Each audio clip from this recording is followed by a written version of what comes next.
Hello guys, good morning, good afternoon all over the world. For today's video guys is magkwentuhan tayo. Char. Ano tayo guys? Magmarites tayo. Char.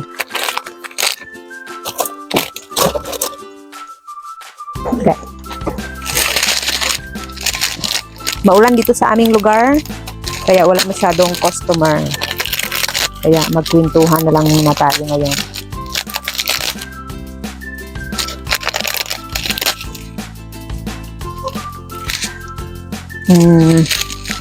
Anong gusto niyong pag-usapan guys? Char.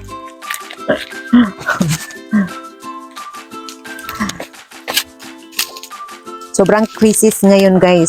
Sinong relate? Ako lang ba? Maraming dumaan ng ahente pero hindi ako kumukuha. Kasi marami pa akong paninda. Tapos punti lang yung benta. Kaya kailangan natin mabawasan muna yung ating mga paninda. Kung mayroon ka pang maitinda, so yun lang muna guys ang ating ititinda para hindi mag-doble-doble ang ating mga stocks, lalo na sa slow moving. So mahina yung bintahan ng item na yun, so matetenga yung pera natin at saka aabutan tayo ng expiration date. Yes, isa din yan sa kabantayanan natin as a sari-sari store owner, lalo na sa mga baguhan. So ako guys is 4 years na din akong nagsari-sari store owner. Marami na din akong natutunan dito sa aking tindahan, sariling sikap para matuto sa pagninegosyo guys. So lumaki naman akong parents ko is nagninegosyo ng bakery. So papa ko marunong mag-bake ng kasi noon mga bata pa kami, meron kaming small bakery. Yes guys. 'Yun ang ikinabubuhay namin noong bata pa kami. So lumaki akong natuto sa ganung negosyo. So ngayon na may sarili na akong sari-sari store owner, pero iba lang yung pagtitinda ng tinapay at sa mga sari-sari store. Kasi sa tinapay is nakafocus ka lang dun sa tinapay. Once na ma-dispose mo yun at mabenta mo yun lahat, so wala ka ng problema. Kasi isang displayhan lang yun, isang bentahan lang yun, ubos na sa isang araw. Kasi sa palengke kami noon guys, nagtitinda. So like this sari-sari store is hindi naman sa isang araw maubos lahat yung paninda mo guys, diba? So aabot pa ng ilang weeks, ilang months, lalo na sa mga slow moving, abot pa ng 1 buwan, 2 buwan.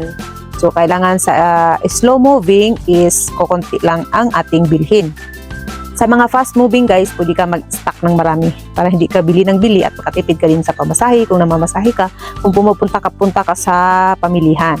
So kung may ahente ka naman is yun ang the best kasi hindi ka nagagastos ng pamasahe, hindi ka na mag-close yung tindahan tulad ko na ako lang mag-isa. Wala akong karelyebo, wala akong kasama nagtitinda kasi nga yung mister ko mayroon ding trabaho, yung mother-in-law ko mayroon ding trabaho. So ako lang. So kung pag ako yung aalis at mamimili, close totally ang aking tindahan. So, diba? So manghihinayang din tayo as a sari-sari store owner. Tayong may-ari, manghinayang din tayo. Lalo na ako dito sa aking tindahan, pag ako yung magsara, hinahanap ako ng aking mga customer. Char, ganun ako kaganda. Char. Yes guys, totoo yan guys. Pag ako magsara dito sa aking tindahan, hinahanap talaga ako ng aking mga customer. Pag open ko, uy, wala ka, sarado ka kanina, saan ka pumunta? Doon kami bumili sa baba, doon kami bumili, kaya ito ganyan kasi sarado ka, close ka. Ganun. Kailang balik-balik kami dito sa tindahan mo pero sarado ka. Pero meron talaga din, minsan talaga din guys, is hindi talaga natin maiwasan na magsarado tayo sa tindahan, lalo na pag importante. At saka, paminsan-minsan naman din is lalabas din tayo, lalabas natin ang ating sarili, char. Pero nga, hindi ka din ma-enjoy sa pinupuntahan mo kung saan ka ba pupunta kasi nagmamadali ka, gusto mo magmadaling umuwi para mag-open ka sa tindahan. Kaya ganun talaga guys. Ganun talaga ang buhay sari-sari store. Yes. Saka balik tayo sa ating topic. So Okay naman sa alright, nakakaraos naman kahit minsan, gano'n naman talaga ang negosyo, minsan matumal, minsan mabenta. So, accept na natin yan. Siya guys na mayroon talagang time na gano'n. Part na yan sa pagninegosyo. So, huwag madismaya kung konti lang yung benta mo. Just say thank you. Kung marami kang benta, thank you, more, thank you. Tsaka huwag higit sa lahat, huwag kalimutan ang pagdarasal. Pasalamat sa Diyos kasi marami tayong benta. At balik tayo at ako'y nawala na sa aking sinasabi.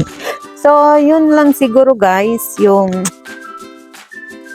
isa sa masasabi ko, as experience ko sa aking 4 years na pagnegosyo. Planning 5 years yata. Parang ganon. So, okay naman sa alright kasi advantage ko din sa aking tindahan kasi kanto ako eskwela. So, mostly lang sa aking mga paninda is pangkaakit ng mga bata. Chichurya, mga biscuit candies, mga kutkuting pambata. Diyan ako naka-focus guys kasi araw-araw talaga ako nabibentahan sa mga bata. So, ganun lang guys kung yung location ng tindahan nyo is malapit kayo sa eskwelahan o mataong lugar or kung saang lugar nakalocate yung tindahan nyo. So, alamin nyo kung anong mabenta, kung anong market, na mga bata ba, o mga malalaking tao ba, mga matatanda ba, o pang commercial ba siya, o ganun. So, dito sa aking munting tindahan, ang target sales ko is mga bata. So, kaya, focus tayo sa mga bata. Kaya, mabenta aking chichirya, biscuit candies, chocolates, mga kutkuting pambata, mga anik-anik pambata, mga soft drinks. Yan ang nabebenta sa akin. Kaya, dyan ako nakafocus kung sa pangkusina, guys. So, di masyado. Mga peraso-peraso lang binili ko. 6 pieces, 12 pieces. Sa mga dilata, so, mga 1 dozen, 10, ganun, 6 lang siya. Sa bagay, matagal naman ma-expire yung mga dilata, pero yun nga, yung pera natin na marami tayong binili sa item na yan, so naka-stock siya. So, sa alak, padalawa-dalawa lang yung alak ko, 3, ganun. Ang box na binibili kong alak is yung gin bilog, kasi yun ang pangmasa, yun din ang nabebentahan ko araw-araw. Sa mga kape, so tay-tay lang ang mga kape, kasi gamay ko na yung mga kape guys. Pag mabentahan, meron naman tayong mabilhan. Malapit na tindahan dito, so pwede lang tayong mag-order ulit. Kaya sa sigarilyo naman is, siya, 5 packs, 1 rim. 5 packs, 1 rim kasi every 14 days sila pumupunta. So, budget lang siya na yung sigarilyo ko is consumable within 14 days. Kaya pagbalik nila, bayad, kuha, bayad, kuha. Ganun lang guys ang routine sa aking tindahan. Kaya thank you for watching. God bless us all and have a good time!